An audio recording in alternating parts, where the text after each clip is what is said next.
আসসালামু আলাইকুম। সকাল ৯টা বেজে ২৫ মিনিট। আজ মঙ্গলবার। বাংলাদেশ বেতার কক্সবাজার স্থানীয় খবরে স্বাগত জানাচ্ছি এস এম জসিম। স্থানীয়দের ভয় না পেতে অনুরোধ করে স্বরাষ্ট্র উপদেষ্টা অবসরপ্রাপ্ত লেফটেন্যান্ট জেনারেল জাহাঙ্গীর আলম চৌধুরী বলেছেন, সীমান্ত পুরোপুরি বর্ডার গার্ড বাংলাদেশ বিজিবির নিয়ন্ত্রণে রয়েছে। তবে কিছু দালাল রোহিঙ্গা অনুপ্রবেশে সহযোগিতা করছে বলে দাবি করেন তিনি। সোমবার দুপুরে টেকনাফ সীমান্ত এলাকা পরিদর্শন শেষে সাংবাদিকদের প্রশ্নের জবাবে উপদেষ্টা আরও বলেন, নতুন করে যারা অনুপ্রবেশ করেছে তাদের রেজিস্ট্রেশন নিয়ে এখনো সিদ্ধান্ত হয়নি। স্বরাষ্ট্র উপদেষ্টা অবসরপ্রাপ্ত লেফটেন্যান্ট জেনারেল জাহাঙ্গীর আলম চৌধুরী দুপুরের দিকে হেলিকপ্টারে করে ঢাকা থেকে টেকনাফে পৌঁছান। পরে বিজিবির ২ ব্যাটালিয়নের কর্মকর্তাদের সঙ্গে বৈঠক করেন। এরপর কয়েকটি সীমান্ত পয়েন্ট পরিদর্শন করে সার্বিক পরিস্থিতি পর্যবেক্ষণ করেন। এ সময় তার সঙ্গে ছিলেন বিজিবির মহাপরিচালক মেজর জেনারেল মোহাম্মদ আশরাফুল জামান সিদ্দিকী। নতুন বাংলাদেশ গড়ার লক্ষ্যে এসো দেশ বদলাই পৃথিবী বদলাই স্লোগানে কক্সবাজারে শুরু হয়েছে তারুণ্যের উৎসব। সোমবার বিকেলে জেলা প্রশাসকের কার্যালয় চত্বরে বেলুন উড়িয়ে ৪১ দিন ব্যাপী এই উৎসবের উদ্বোধন করেন জেলা প্রশাসক মোহাম্মদ সালাউদ্দিন।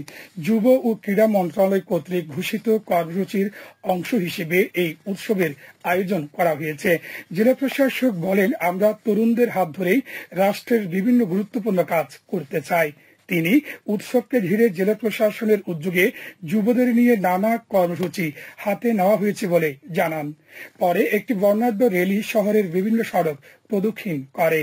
এতে অতিরিক্ত জেলা প্রশাসক মোহাম্মদ রফিকুল হক, সদর উপজেলা নির্বাহী কর্মকর্তা নীলুফা ইয়াসমিন চৌধুরী, সরকারি বিভিন্ন দপ্তরের কর্মকর্তা, রাজনৈতিক নেতৃবৃন্দ, ছাত্র প্রতিনিধি ও স্কুল কলেজের শিক্ষার্থীরা অংশ নেন। কক্সবাজারে শুরু হচ্ছে ১০ দিন ব্যাপী জেলা বইমেলা। ৯ জানুয়ারি থেকে বাহারছড়া গোলচত্বর বীর মুক্তিযোদ্ধা মাঠে শুরু হচ্ছে কবি সাহিত্যিকদের বহুল প্রতীক্ষিত এই মেলা। জেলা প্রশাসনের আয়োজনে এবং জাতীয় গ্রন্থকেন্দ্রের সহযোগিতায় অনুষ্ঠিত জেলা বইমেলা শেষ হবে ১৮ জানুয়ারি। এ উপলক্ষে সোমবার বিকেলে জেলা প্রশাসনের উদ্যোগে জেলা প্রশাসকের কার্যালয়ের সম্মেলন কক্ষে এক প্রস্তুতিমূলক সভা অনুষ্ঠিত হয়েছে। এতে সভাপতিত্ব করেন জেলা প্রশাসক মোহাম্মদ সালাউদ্দিন। তিনি জানান, জেলা বইমেলায় দেশের খ্যাতনামা প্রকাশনী সংস্থা সহ স্থানীয় প্রকাশনী সংস্থার প্রায় ৭০টি স্টল অংশ নেবে। এছাড়া বইমেলায় বই পরিচিতি, মোড়ক উন্মোচন, বই প্রকার আড্ডা, জুলাই আগস্টের গণ অভ্যুত্থান, মিডিয়া সহ বিভিন্ন কর্নার স্থাপন করা হবে। সভায় সংস্কৃতি মন্ত্রণালয়ের উপসচিব মোহাম্মদ খালিদ হোসেন সহ অন্যান্যরা বক্তব্য রাখেন। সভায় সাংস্কৃতিক অনুষ্ঠান, জুলাই আগস্টের গণ অভ্যুত্থানের ছবি ও ভিডিও চিত্র প্রদর্শনী, শ্রেষ্ঠ স্টলকে সম্মাননা ও ক্রেস্ট প্রদান সহ বিভিন্ন সিদ্ধান্ত গৃহীত হয়। পরে জেলা বইমেলার সফল বাস্তবায়নে বিভিন্ন কমিটি ও উপকমিটি গঠন করা হয়। বছরের শেষ দিনকে ঘিরে কক্সবাজারের পর্যটন এলাকায় উৎসবের আমেজ বিরাজ করছে। পর্যটক বরণে প্রস্তুত বিশ্বের দীর্ঘতম সমুদ্র নগরী। ইতিমধ্যে হোটেল মোটেল এর অধিকাংশ কক্ষ অগ্রিম বুকিং হয়ে গেছে। এছাড়া প্রশাসনের পক্ষ থেকে নেওয়া হয়েছে সর্বোচ্চ প্রস্তুতি। তবে খ্রিস্টীয় পুরানো বছরকে বিদায় ও নতুন বছরকে বরণে এবারও সমুদ্র সৈকতের উন্মুক্ত স্থানে থাকছে না কোনো অনুষ্ঠান মালা। একই সঙ্গে নিষিদ্ধ থাকছে সৈকতের আতশবাজি ফোটানো। কিন্তু নিয়ম রক্ষায় শহরের তারকামানের কিছু হোটেল নানা আয়োজন হাতে নিয়েছে। এর মধ্যে হোটেলগুলো সেজেছে নতুন সাজে। ভ্রমণ পিপাসুদের সুরক্ষায় সৈকতের বালিয়াড়ি, রাস্তাঘাট এবং হোটেল মোটেল জোনে বিশেষ নিরাপত্তা ব্যবস্থা জোরদার করা হয়েছে। এদিকে 31st নাইটকে ঘিরে কক্সবাজার শহরের গুরুত্বপূর্ণ মোড়ে তল্লাশি চৌকি বসিয়েছে পুলিশ।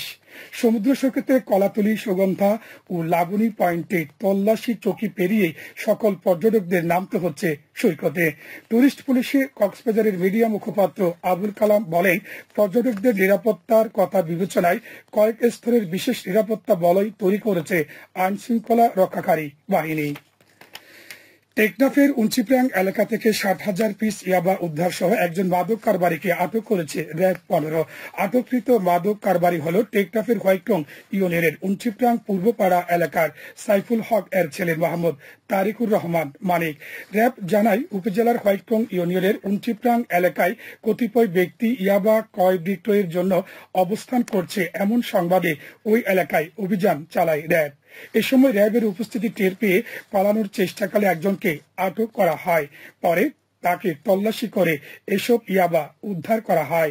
র্যাবের অতিরিক্ত পুলিশ সুপার মোহাম্মদ কামরুজ্জামান ঘটনার সত্যতা নিশ্চিত করেছেন।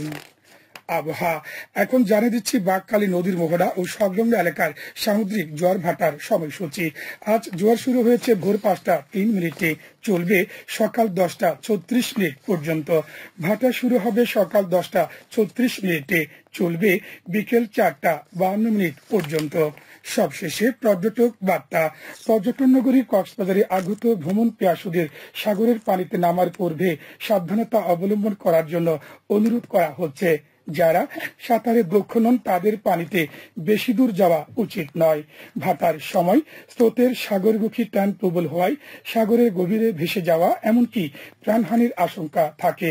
সেই সাথে পর্যটকদের স্বাস্থ্যবিধি মেনে চলার পরামর্শ দেওয়া হচ্ছে। খবর শেষ হলো।